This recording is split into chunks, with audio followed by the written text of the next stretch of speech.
moi, je voudrais commencer par féliciter votre choix de travailler sur cette thématique, je dirais même sociétale, extrêmement importante, et c'est une thématique universelle. Parce que tout simplement, toutes les pathologies, y compris particulièrement les maladies neuropsychiatriques, etc., font partie de la condition humaine. Donc dans toutes les sociétés du monde, dans toutes les cultures, n'est-ce pas, il y a une façon de prendre en charge ces parties, je dirais, prenantes de l'humanité et qui sont des handicapés mentaux, on peut dire. Hein. Donc, ce n'est pas vraiment nouveau, c'est peut-être maintenant la recherche et les questions de prise en charge et de perception aussi qui vont peut-être changer selon les sociétés.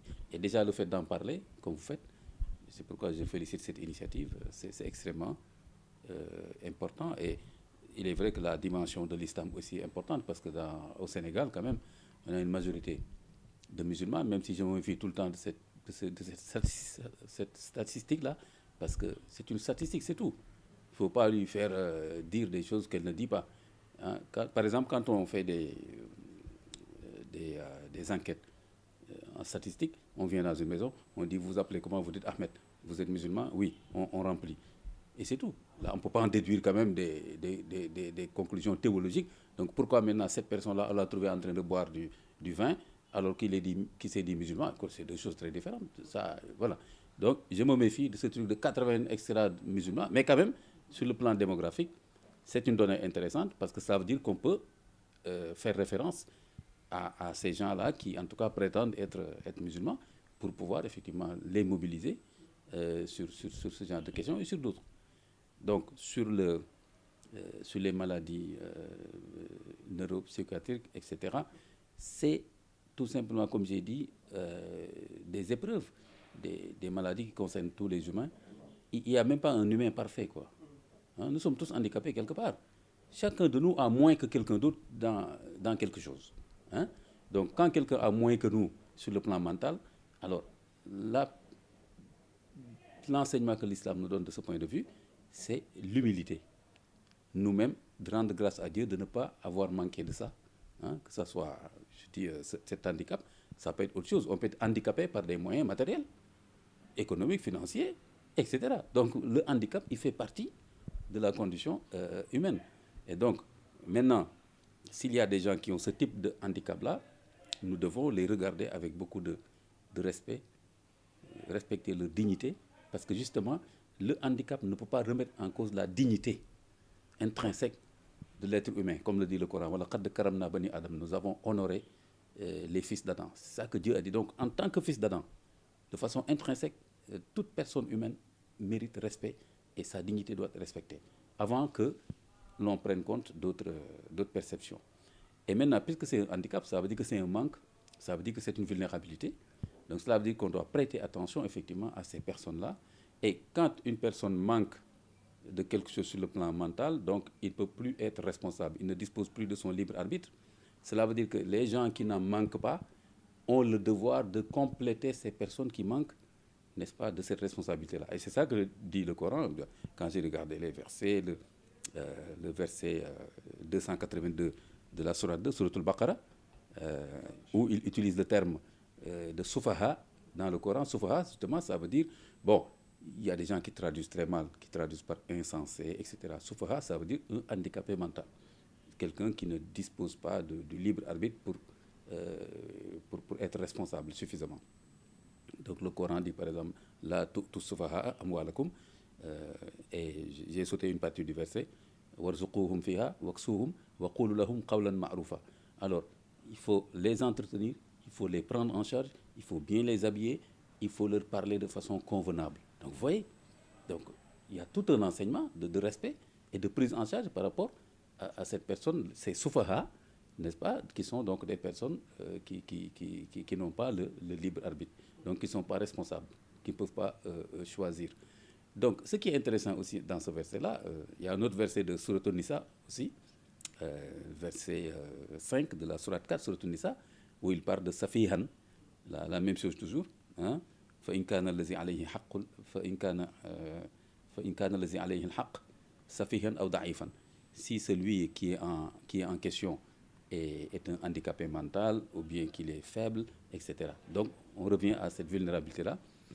Et ce qui est intéressant ici, c'est le vous. Chaque fois le Coran parle de ces gens, il dit faites ceci pour eux. Donc, ça met en branle la responsabilité de la communauté par rapport à cette personne vulnérable. Et quand on dit communauté, ici je dis la responsabilité d'abord de la famille, de la communauté, ça dépend des sociétés, comment elles sont organisées, du quartier, du village, jusqu'à l'autorité communautaire la plus élevée. Aujourd'hui, on va parler de l'État. Donc, voilà, déjà, le respect, n'est-ce pas, ça fait partie de la condition humaine. Personne d'entre nous n'est pleinement, comment je vais dire, parfait, n'est-ce pas? Donc, nous devons, par contre, prendre en charge, avoir de la compassion. Quand le prophète a dit à quelqu'un qui a détourné un aveugle, un malvoyant de son chemin, volontairement, c'est-à-dire l'a égaré, le prophète lui a dit, tu es maudit. Dire à quelqu'un tu es maudit, c'est très grave dans le langage théologique. Donc c'était pour attirer leur attention sur le fait que ces personnes vulnérables doivent, le minimum, c'est de les respecter et surtout d'avoir de l'empathie, de la compassion, de les aider et de les prendre en charge. Les gens qui ne connaissent pas bien l'islam et les enseignements de l'islam, comme ce que j'ai dit, cette question de responsabilité, de respect, de les prendre en charge et tout, et aussi les hadiths du prophète, n'est-ce pas, qui traitent de maudit quelqu'un qui égare un malvoyant qui demandait son chemin, etc. Eh bien, il peut faire n'importe quoi, mais c'est dû à l'ignorance, n'est-ce pas? Il y a aussi maintenant des facteurs culturels qui sont mélangés justement aux populations musulmanes. C'est pourquoi je me méfie toujours, quand vous dites 90%, mais ce monsieur-là, ou bien cette femme qui dit je suis musulman, il a dans sa tête pas mal de croyances non musulmanes. Donc vous n'allez pas expliquer tout ce qu'il fait ou ce qu'elle fait par l'islam en disant ah oui, dans les statistiques, il fait partie des 90%. C'est fou ça. C'est pas raisonnable. Donc cette personne-là, il faut voir qu'est-ce qu'il y a dans sa tête. Une personne qui a des croyances négro-africaines ou bien d'autres croyances, etc. Et ça existe partout. Vous allez en Indonésie, en Égypte, en Arabie Saoudite, partout. Tout dépend du niveau de travail et de conversion des populations à l'islam.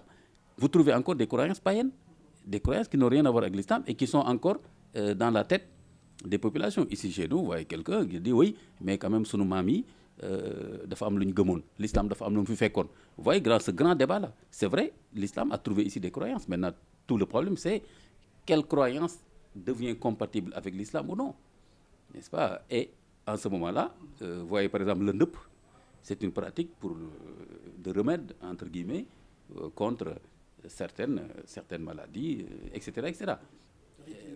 Le rite lébou, qui n'est pas accepté par l'islam, par le dogme de l'islam, parce que ça fait référence à des esprits, des génies, etc.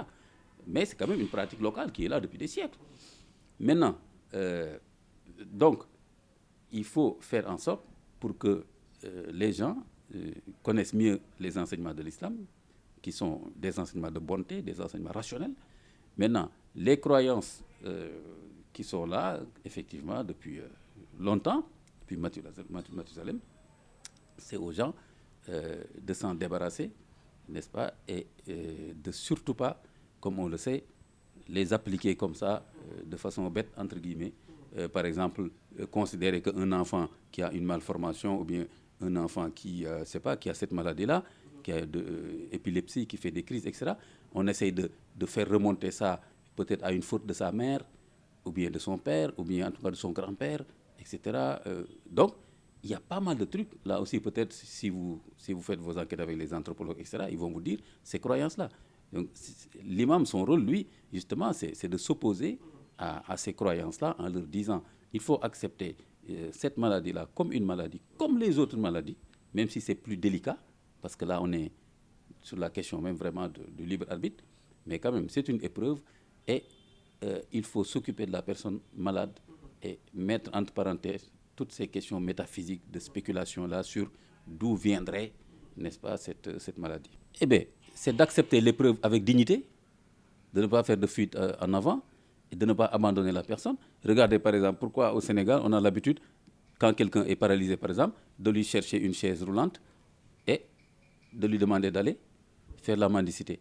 Il y a même des personnes mendiantes, comme ça, handicapées, on peut dire, qui nourrissent leur famille. avec la mendicité.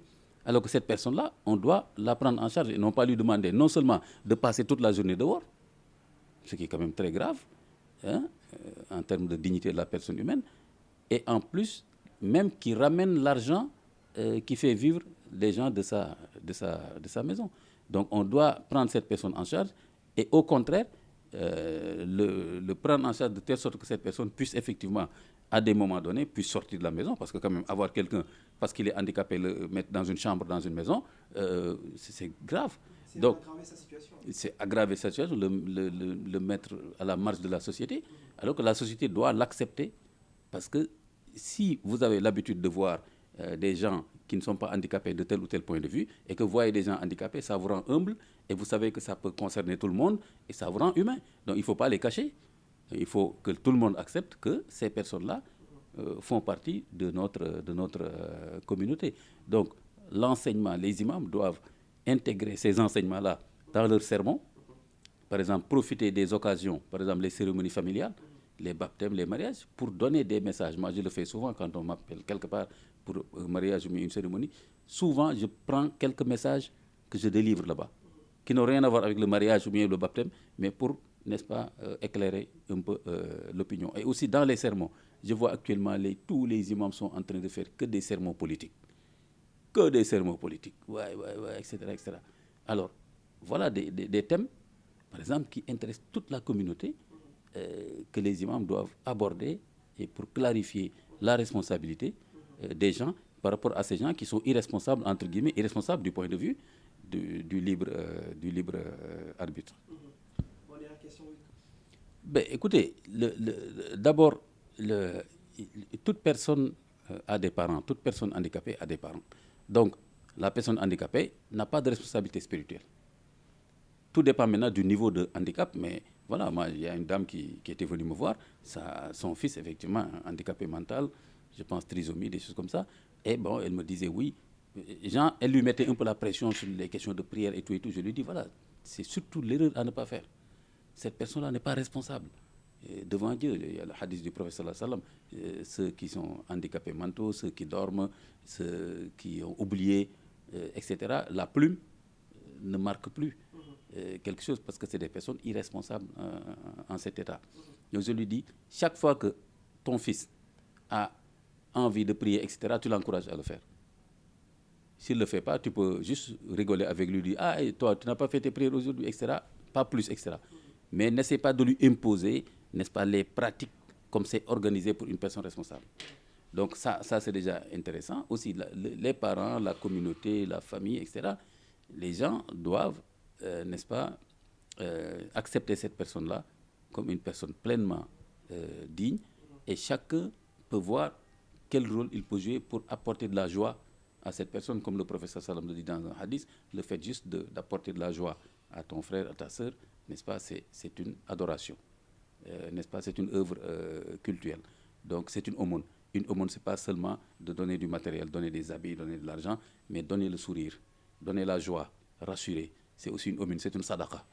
Donc tout le monde doit se dire quelle sadaqa je dois donner à cette personne, n'est-ce pas, qui est handicapée, etc., etc. Donc c'est ça, je pense, là, cette dimension-là, cette humilité, accepter cette épreuve-là, laisser cette question théologique à Dieu, n'est-ce pas, comme beaucoup d'autres questions d'ailleurs, et ensuite faire, nous, ce qui est notre devoir par rapport à cette personne-là. Si vous avez un fils, un enfant, un frère, une épouse, un époux, etc., handicapé, sachez que Dieu est en train de voir est-ce que vous serez digne dans cette épreuve pour effectivement vous occuper de cette personne-là, compléter cette personne. Cela veut dire que votre épreuve à vous, c'est de pouvoir compléter cette personne et non pas de pleurnicher sur le sort de cette personne ou bien de fuir ses responsabilités.